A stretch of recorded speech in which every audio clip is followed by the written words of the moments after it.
বন্দ্যোপাধ্যায়ের উচিত পদত্যাগ করা।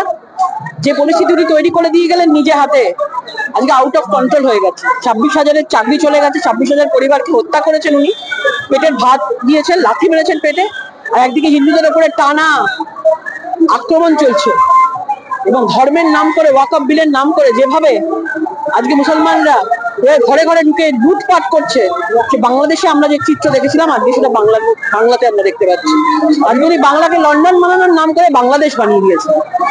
যে যে জেলায় কম সংখ্যক হিন্দু আছে সেই সেই জায়গাগুলোতে মেন টার্গেট হচ্ছে, সেই জায়গাগুলোতে হিন্দুরা পালিয়ে যাচ্ছে, এক জেলা ছেড়ে অন্য জেলায় চলে যাচ্ছে, আজকে অন্য জেলায় যাচ্ছে, কালকে আজকে বাংলা থেকে পালাতে হবে, যেভাবে বাংলাদেশ থেকে মানুষ পালিয়ে এসেছিল। এরকম একটা জায়গা তৈরি হয়েছে, ভয়ানক পরিস্থিতি, এবং পুরো দেশ দেখছি পশ্চিমবাংলার উপর নজর রেখেছে। এবং এরকম যদি চলতে থাকে আমরা রাষ্ট্রপতি শাসনের দাবি করব। এইভাবে যে পার্লামেন্ট এবং রাজ্যসভায় পাস হয়ে গেছে, সেই পাস হওয়ার পর থেকেও মানে কেন তারা বিরোধিতা করছে এই বিষয়টা তো একদম। দেখুন, 7-8 মাস ধরে বিল চর্চায় ছিল, তখন তো বিরোধিতা করেনি। বিল পাস হয়েছে, আমরা বিরোধিতা করছে, একই ধরনের কথা। আর অন্যান্য জায়গায় বিরোধিতা হচ্ছে, এটা আইনের মধ্যে করে আইনের পথে বিরোধিতা হচ্ছে। কিন্তু এই যেভাবে বাংলাতে নেমেছে, যেভাবে বাংলায় মানে দাপিয়ে বেড়াচ্ছে, সন্ত্রাস হিংসা ছড়িয়ে বেড়াচ্ছে, বোঝা যাচ্ছে যে পশ্চিমবাংলায় তৃণমূল মানে পুরোপুরি ভাবে আউট অফ কন্ট্রোল হয়ে গেছে।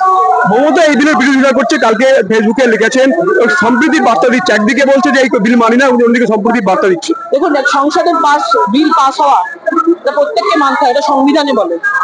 তিনি এটা পশ্চিমবঙ্গ ভারতবর্ষের বাইরে নয়, এবং পশ্চিমবঙ্গের সবাই যখন মানছে মমতা বন্দ্যোপাধ্যায়কে এই বিলটা মানতে হবে।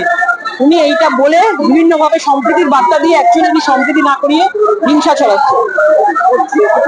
হিন্দুরা টার্গেট, মহিলারা টার্গেট, এবং যেভাবে হোক হিন্দুদেরকে শেষ করা, হিন্দু শূন্য করা, গ্রামগুলোকে নষ্ট করে ফেলা, লুট করা, যেভাবে বাংলাদেশে পরিস্থিতি তৈরি করেছে সেভাবে এখানেও তৈরি করতে চাইছে।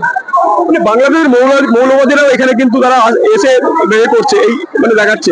মানে এইবারে মানে এখানে কি করা উচিত? দেখুন, কড়াভাবে শাসন করা উচিত, বিএসএফ নামানো উচিত, এবং এখানে রাষ্ট্রপতি শাসন জারি করা উচিত। নাহলে কিন্তু বিএসএফদের কাজ করতে দেওয়া হচ্ছে না পুলিশ। দেখুন, রাষ্ট্রপতি শাসন নামানো উচিত।